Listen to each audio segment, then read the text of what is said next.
करुणा क्या कर रही हैं? कुछ नहीं, बस खेल रही थी। क्या हुआ? करुणा की माँ खाना बना रही थी। मैं तो तुम्हें खाने के लिए बुला रही थी। करुणा खाना खाकर अपनी माँ से बोली, माँ, मैं शोभा के घर खेलने जा रही हूँ। अरे रुक, क्यों जाती है उनके घर? वे बड़े लोग हैं, कहीं बुरा ना मान जाए। इस बात को सुनकर करुणा बहुत जोर से हंसी। माँ, तुम कैसी बात करती हो? मेरे सबसे अच्छी सहेली है। अभी जाने दो ना माँ, थोड़ी देर में आ जाऊंगी। चली जा, लेकिन अपने बापू के आने से पहले आ जाना। करुणा और शोभा दोनों पक्की सहेली थी, लेकिन दोनों की किस्मत अलग अलग थी। एक तरफ करुणा बहुत गरीब घर से थी, तो शोभा गांव की जमींदार की बेटी थी।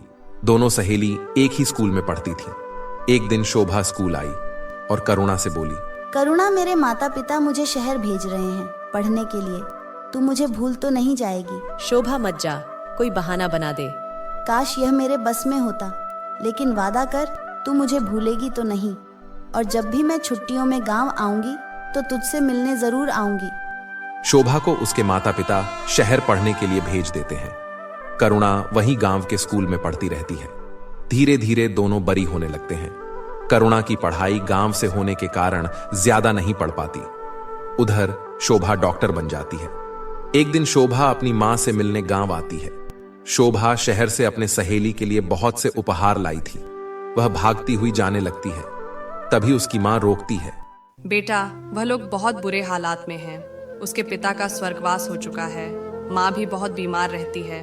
मुझे लगता है उसका रिश्ता पक्का हो गया है। शोभा करुणा से मिलने पहुंच जाती है। दरवाजा खटखटाने पर करुणा दरवाजा खोलती है। शोभा उसे देखकर गहरी सोच में पड़ जाती है। एक बार तो उसे ऐसा लगता है कि यह कोई और है, लेकिन जब ध्यान से देखती है तो करुणा ही थी। गालों में गहरे गड्ढे पर गए थे, रंग भी सांवला हो गया था। इधर करुणा भी एक बार शोभा को देखकर हैरान रह गई। शहर जाकर उसके तो रंग ढंग बदल गए, एकदम अप्सरा सी लग रही थी। करुणा एकदम उसे देखी जा रही थी। उसे देखकर शोभा ने कहा, अंदर आने के लिए कहेगी या यहीं खड़ी रखेगी? हाँ हाँ, अंदर आ ना। तुझे देख तो अपनी सुध बुध भूल गई। कैसी है तू? शोभा ने अंदर जाकर देखा तो एक टूटी सी खाट पर उसकी मां पड़ी थी। पास ही कुछ दवाइयां रखी थी। शोभा को देखकर रामवती ने उठने की कोशिश की, तभी शोभा ने रोका। अरे चाची, क्यों परेशान हो रही हो? लेटी रहो। मैं शोभा हूँ, करुणा से मिलने आई थी। आपकी तबीयत कैसी है? क्या हुआ आपको? तभी करुणा पानी ले आई। कुछ नहीं, बस कमजोरी है। थोड़ी खाएगी पिएंगी तो ठीक हो जाएगी। तू सुना, कब आई? आज ही आई हूँ और कल ही वापस जाना है। थोड़ा सा टाइम था, सोचा तुझसे मिल आऊं। मैंने सुना है तेरा रिश्ता पक्का हो गया है। बेटी, पास ही के गांव में एक लड़का है। घर में उसकी माँ और छोटा भाई है। शरीफ लड़का है, शहर में नौकरी करता है। रोज बाइक से शहर जाता है, शाम तक लौट आता है। उम्र थोड़ी ज्यादा है। बेटी, इसके पिता चल बसे। मेरा भी कोई भरोसा नहीं है। मैं चाहती हूँ कि इसके शादी हो जाए तो सब चिंता मिट जाए, लेकिन इससे पूछे तो कहती है तुम अकेली हो जाओगी। मैं तुम्हें छोड़कर कहीं नहीं जाऊंगी। अब तू ही इसे समझा। शोभा करुणा को बाहर ले जाती है। क्या बात है करुणा, तुझे लड़का पसंद नहीं है? नहीं, मैंने लड़का नहीं देखा। वो तो ताऊ जी रिश्ता पक्का कराए, वो बात नहीं है। माँ को अकेला कैसे छोड़ दूं? वो बात तो तेरी ठीक है, लेकिन शादी तो करनी पड़ेगी। ये सोच, माँ को कुछ हो गया तो तेरी शादी कैसी होगी? और अगर एक बार तेरी शादी हो गई और तेरा पति अच्छा निकल गया तो तू उसके साथ कभी भी अपने माँ से मिलने आ सकती है। वैसे भी चाची कुछ दिन में ठीक हो जाएगी। नहीं, वो अब ठीक नहीं होंगी। डॉक्टर जवाब दे चुका है। कैंसर है आखिरी स्टेज का। उन्हें कुछ बताया नहीं है। तू भी मत बताना। फिर तो इसे अपनी माँ की अंतिम इच्छा मानकर पूरा कर, शादी कर ले। हो सकता है तेरी माँ जो इतना कष्ट पा रही है, तेरे शादी करने के चक्कर में ही उनके प्राण अटके हों। उसके बाद बात बदलते हुए उसने कहा, देख, मैं तेरे लिए शहर से क्या लाई हूँ। ये कहकर उसने एक सुंदर सी साड़ी करुणा को दे दी।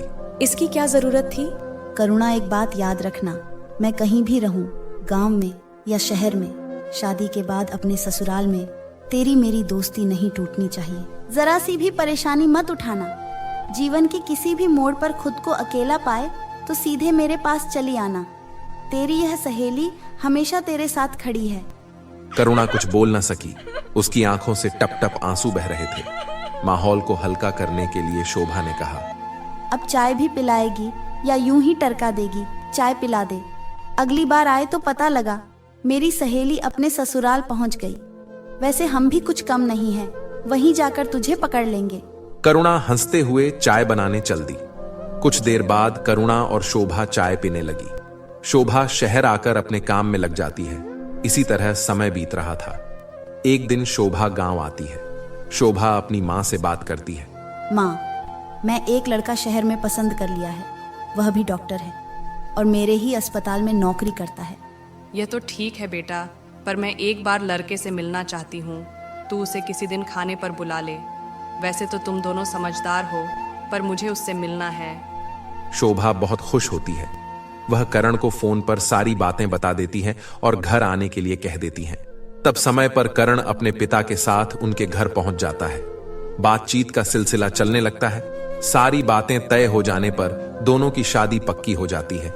शोभा करुणा से मिलने गांव आती है। शोभा करुणा से मिलती है। करुणा, तुझे मेरी शादी में शहर आना होगा।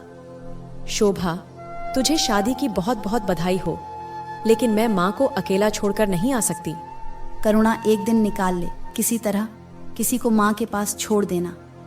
शोभा, तू तो जानती है हमारा कोई साथ नहीं देता। मुझे इस बात का हमेशा अफसोस रहेगा। कोई बात नहीं, मैं समझ सकती हूँ। मैं शादी के बाद तुझसे मिलने जरूर आऊंगी। कुछ दिन में शोभा की शादी हो जाती है। शोभा अपने गृहस्थी में बिजी हो जाती है। एक दो बार वह गांव गई भी, लेकिन करुणा से मिलने का समय उसे नहीं मिल पाया, क्योंकि उसके पति करण के पास समय नहीं होता था। वह उनके साथ ही गाड़ी में वापस आ जाती थी। एक दिन शोभा घर पर ही थी, तभी उसे करुणा की याद आती है। अपनी सहेली से मिलने की इच्छा को वह दबा नहीं पाती। वो करण को फोन करती है। करण, मैं 2 दिन के लिए गांव जाना चाहती हूँ। क्या हुआ? माँ की याद आ रही है? नहीं, मेरी एक सहेली है गांव में। वो बेचारी शादी में भी नहीं आ पाई। उसी से मिलने जाना है। चलो कल चलते हैं। मैं कल की छुट्टी ले लेता हूँ। नहीं, मैं अकेली चली जाऊंगी और 2-3 दिन बाद ही वापस आऊंगी। करण उसकी बात पर सहमत हो जाता है। करुणा से मिलने की उत्साह में शोभा जल्दी जल्दी अपने कपड़े पैक कर दोपहर की गाड़ी से गांव पहुंच जाती है। अचानक शोभा को देखकर उसकी मां पूछती है, बेटी अचानक कैसे आ गई? माँ, कुछ नहीं, बस ऐसे ही मन कर रहा था। शादी के बाद एक बार भी करुणा से नहीं मिल पाई। सोचा उससे मिलकर बहुत सी बातें करूंगी। यह सुनकर शोभा की मां उदास हो गई और बोली, अच्छा किया बेटा, जो उससे मिलने आ गई। उसका आखिरी सहारा उसकी माँ भी इस दुनिया में नहीं रही। अभी 3 दिन पहले ही उसकी माँ चल बसी, बिल्कुल अकेली हो गई। ऊपर से उसके ताऊ ने 15 दिन बाद उसकी शादी पक्की कर दी।